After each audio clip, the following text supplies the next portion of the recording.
इससे पहले हम लोगों ने पढ़ा था सर्कुलर फ्लो ऑफ इनकम। वो चैप्टर हमारा लगभग ओवर कंप्लीट हो चुका है। आज हम पढ़ेंगे नेशनल इनकम, जो कि हमारा मैक्रो इकोनॉमिक्स का सेकंड चैप्टर है। इस चैप्टर में सबसे पहले हम देखते हैं कि नेशनल इनकम क्या होता है। तो नेशनल इनकम की एक सिंपल सी डेफिनेशन है जिसमें लिखा हुआ है, it is the sum total of factor income earned by normal residents of accounting year. फिर से समझते हैं, it is the sum total of factor income. ये किसका सम टोटल है? फैक्टर इनकम का। अब ये फैक्टर इनकम क्या होता है? तो फैक्टर इनकम को समझते हैं पहले। फैक्टर इनकम में हमारी वो चीजें आती हैं जिसके द्वारा प्रोडक्शन किया जाता है। तो फैक्टर इनकम में जैसे हमने क्लास 11th में एक चैप्टर पढ़ा था, जिस चैप्टर का नाम क्या था? Production function. तो प्रोडक्शन फंक्शन में हमारी फैक्टर्स क्या होने थे? Land, labour, capital and entrepreneur. तो लैंड के बिहाफ में क्या मिलता है? रेंट। लेबर को क्या मिलता है? Compensation of employ. कुछ लोग ये सोच रहे होंगे कि लेबर को तो वेजेस मिलते हैं, है ना, लेकिन जो लेबर होती है, कुछ लेबर्स को क्या मिलता है? वेजेस, कुछ लेबर्स को मिलता है सैलरी, और उसके साथ साथ उन्हें क्या मिलता है? बोनस। उन सभी को मिलाकर बनता है कॉम्पनसेशन ऑफ एम्प्लॉयज। नेक्स्ट है कैपिटल में क्या मिलेगा?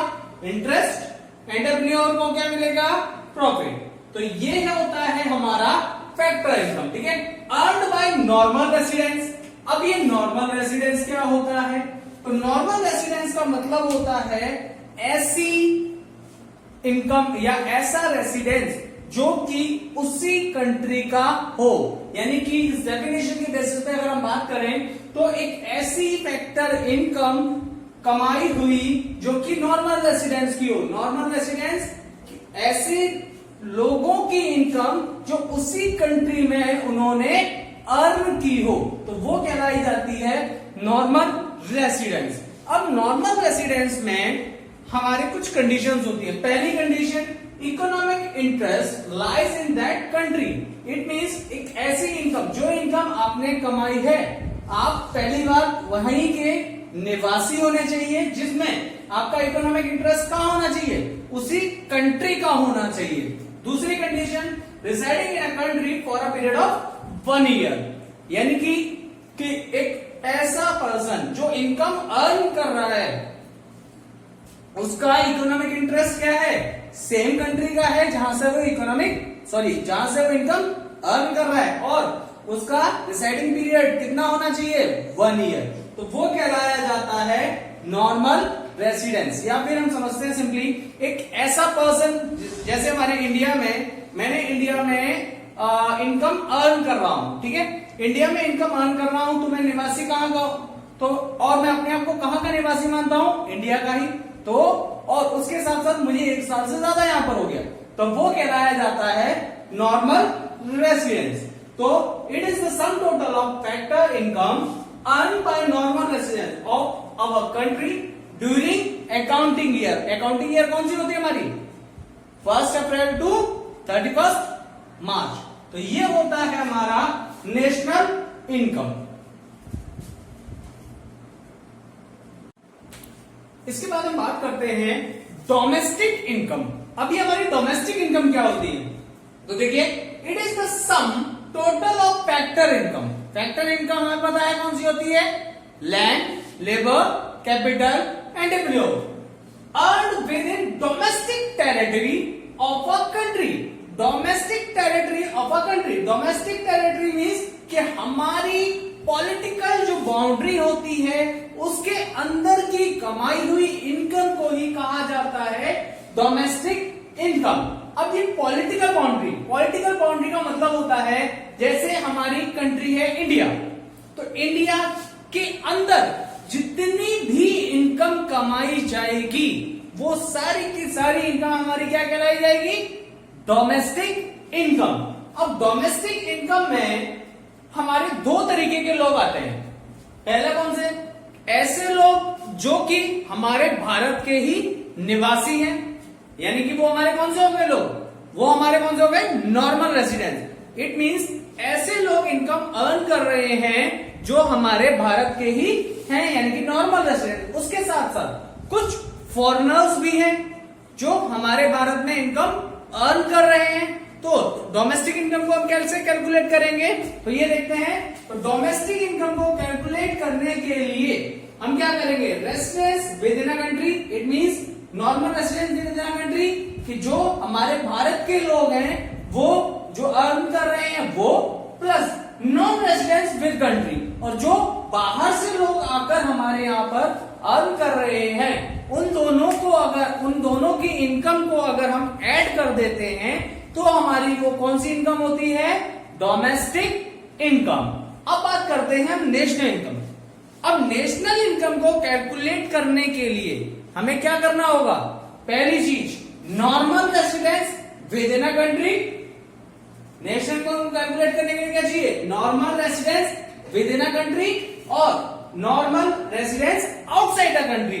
तो normal residence within a country means कि जो लोग हमारे भारत के हैं वो हमारे भारत में ही जो इनकम अर्न कर रहे हैं उसको लेंगे, उनकी इनकम को लेंगे, और उसके साथ साथ हम क्या करेंगे, normal resident outside the country. It means हमारे भारत के लोग जो विदेशों में जाकर इनकम अर्न कर रहे हैं उनकी इनकम को भी हम ऐड कर देंगे, किससे, normal residence within a country, यानी कि नॉर्मल रेसिडेंस के लोगों के साथ। तो उन दोनों की इनकम को अगर हम ऐड करते हैं तो वो कौन सी इनकम कहलाई जाती है, नेशनल इनकम। और डोमेस्टिक इनकम हमारी कौन सी कहलाई जाती है, कि हमारे भारत के लोग जो भारत में अर्न कर रहे हैं उनकी इनकम, प्लस जो बाहर से आए हुए लोग हमारे भारत में इनकम अर्न कर रहे हैं उनकी इनकम को अगर हम ऐड कर देते हैं तो वो कहलाई जाती है हमारी डोमेस्टिक इनकम। अब डोमेस्टिक इनकम को हम लिखते हैं N D P at F C, यानी कि डोमेस्टिक इनकम को क्या लिखते हैं, N D P at F C, net domestic product at factor cost. और नेशनल इनकम को हम लिखते हैं N P at F C. National income को हम क्या लिखते हैं, N P at F C, net national product at factor cost. अब हम देखते हैं डोमेस्टिक इनकम और नेशनल इनकम में क्या क्या अंतर है। तो देखिए, डोमेस्टिक इनकम को कैलकुलेट करने के लिए हमें पहले चाहिए residence within a country, और नेशनल इनकम को कैलकुलेट करने के लिए क्या चाहिए, normal residence within a country. It means कि डोमेस्टिक इनकम में और नेशनल इनकम में ये फर्स्ट पॉइंट जो है वो दोनों का क्या है, कॉमन है। और जो सेकंड पॉइंट है डोमेस्टिक इनकम का वो क्या है, नॉन रेसिडेंस विद कंट्री, और यहां पर क्या है, normal residence outside country. It means कि अगर मैं डोमेस्टिक इनकम से माइनस कर दूं क्या, नॉन रेसिडेंस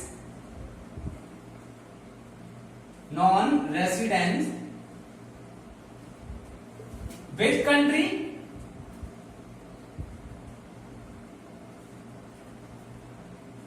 और इसमें मैं क्या प्लस कर दूं, नॉर्मल रेसिडेंस आउटसाइड कंट्री, यानी कि प्लस कर दूं नॉर्मल रेसिडेंस आउटसाइड कंट्री।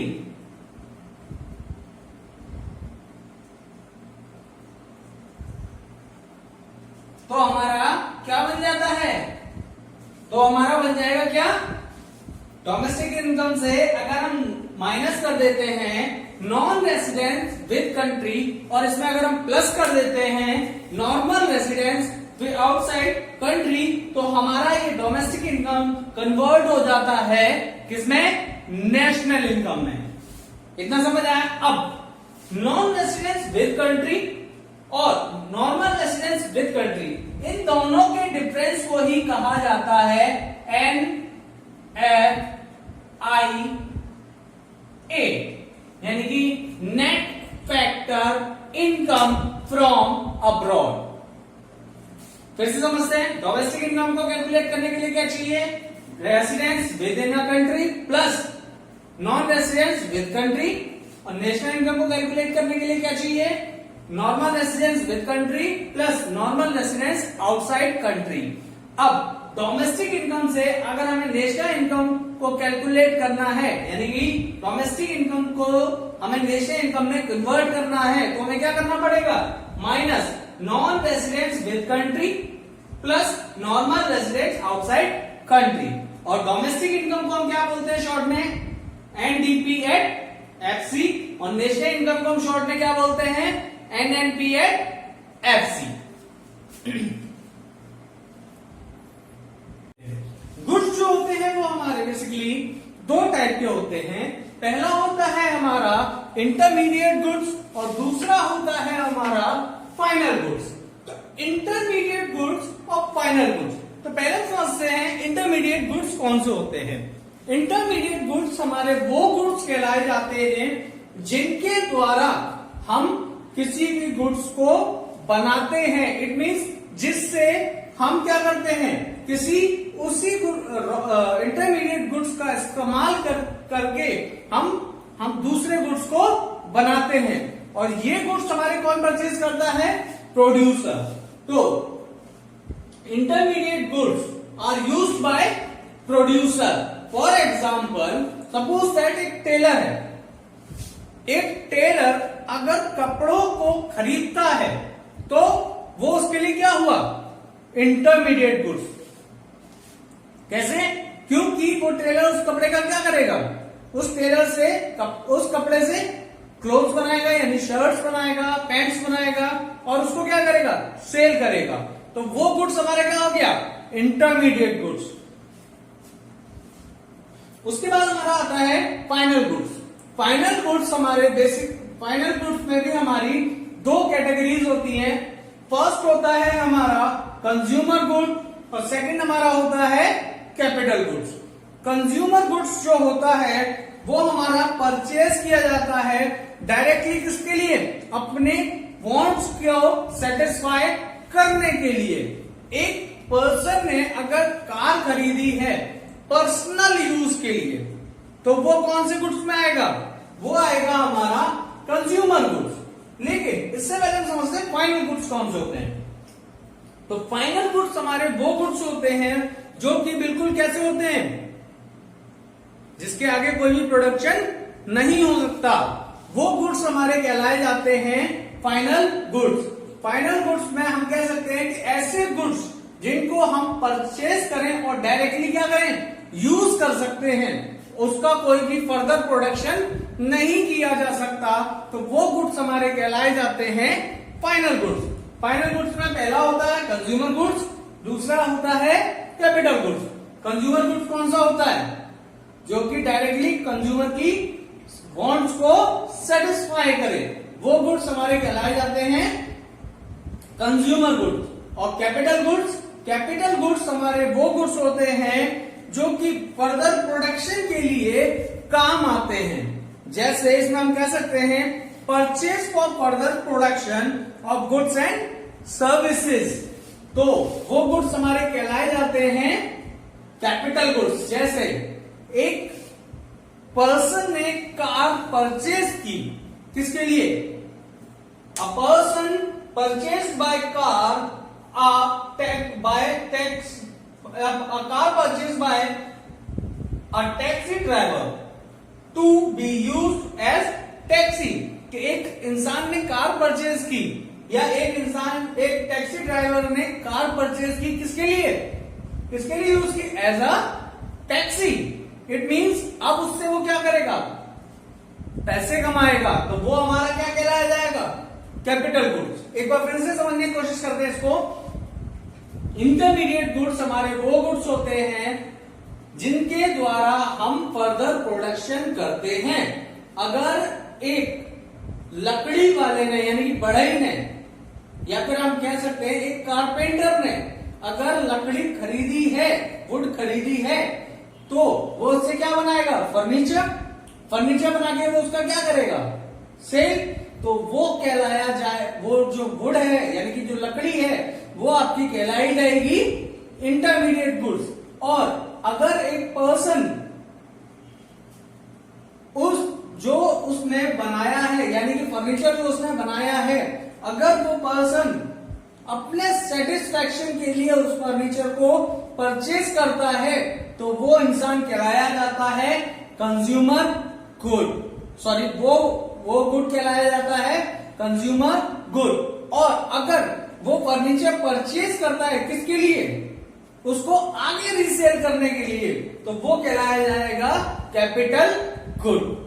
आज के लिए बस इतना ही। इसके बाद हम बात करेंगे कि हमारा ग्रॉस क्या होता है, नेट क्या होता है, फैक्टर कॉस्ट क्या होती है, इन सभी चीजों के बारे में हम बात करेंगे। वो हम बात करेंगे नेक्स्ट वीडियो में। आज के लिए बस इतना ही। Thank you so much.